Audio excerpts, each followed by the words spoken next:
Narinig mo na ba yung kantang Rosas? Sakali bang mawala?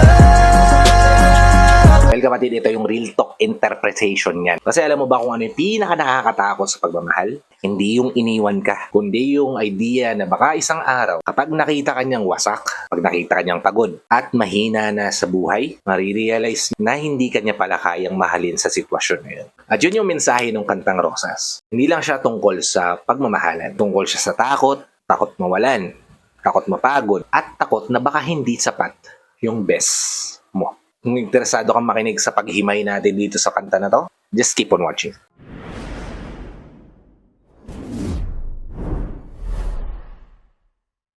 Hi, I'm Gary Opimo at gumagawa ko ng mga videos na katulad nito para matulungan ka na maging best version ng sarili mo at may bigay mo yung best self mo syempre sa taong mahal mo. Kaya kung bago ka pa lang dito sa channel ko, please consider liking this video, hit the subscribe button and the notification bell para lagi kang updated sa mga videos na katulad nito na i-upload pa natin sa inaharap. Tara, himay na natin. Ito yung part 1. Diyan ka lang, wag ka nang mawawala. Diyan ka lang, huwag kang mawawala. Minsan sa buhay, sobrang gulo na ng lahat. Pagod sa trabaho, pressure sa pamilya, problema sa pera, pressure maging successful. Tapos sa dulo ng araw na yun, isa na lang yung hihilingin mo yung may isang tao na nandyan pa rin sa tabi mo. Kasi aminin natin kapatid, mas kaya mong harapin, labanan, puksain, at maging hero sa buhay.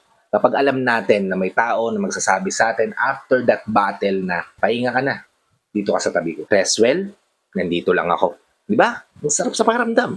At yun yung gustong sabihin sa part na diyan ka lang, huwag kang mawawala. Hindi niya hinihiling na ayusin mo yung buhay niya, kundi samahan mo siya habang inaayos niya yung buhay niya. Doon tayo sa part 2. Pero pag ikaw ay kasundo, dito tayo sa paligid, may paru-paro. Napansin mo?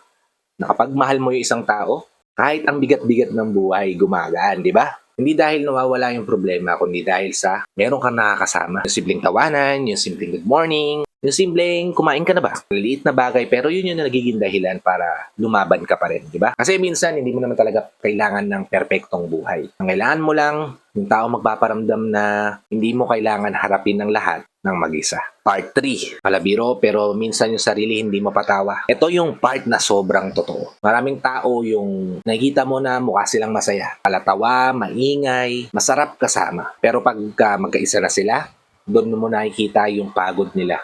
Kasi may mga tao na sanay na magpatawa, magpasaya ng iba. Pero hindi nila alam kung paano nila ililigtas yung sarili nila. At minsan, yung mga pinakakinakatakot nila ay yung makita ng mga mahal nila sa buhay, yung mahinang version nila. Kasi naiisip nila, na kapag nakita ng mga taong to yung totoong ako, yung totoong nararamdaman ko, baka iwanan din nila ako. Diba? Part 4.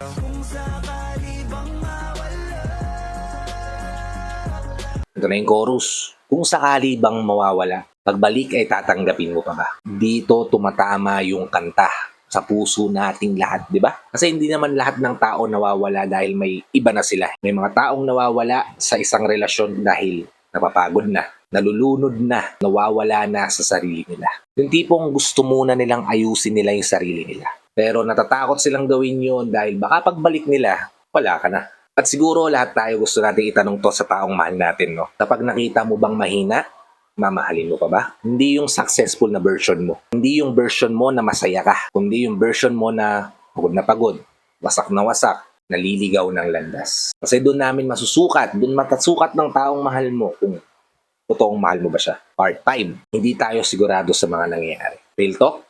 Walang relasyon ang sigurado. Kasi kahit gaano kayo kasaya ngayon, darating yung araw na mapapagod ka. Magkakaroon ng misunderstanding, dadating yung point na pareho kayo mawawala sa sarili nyo. Pero ang totoong pagmamahal, hindi yung wala kayong problema, kundi yung kahit mabigat na, patuloy ka pa rin pinipili. Yung hindi ka niya iiwan kahit pa patuloy mong inaayos yung sarili mo. Kasi sa totoo lang, madaling magmahal kapag maayos ang lahat. Pero ibang klase yung pagmamahal ng taong kayang magstay kahit magulo ka na. Kaya siguro sobrang sakit kahit sobrang ganda ng kantang Rosas no? Kasi pinaparamdam niya yung bagay na bibihirang masabi sa tao ng direkta. Nasa likod ng pagiging matapang, lahat tayo may tanong, kapag hindi na ba ako okay, mamahalin mo pa ba? I hope nabigyan ko kayo ng idea, tips, dito sa video na ginawa ko ngayon. If nakarelate ka dito sa video na to, please help me share this to your loved ones na posibilidad natin matulungan ng video na to. Para nakatulong na kayo sa kanila, nakatulong na rin ako sa kanila.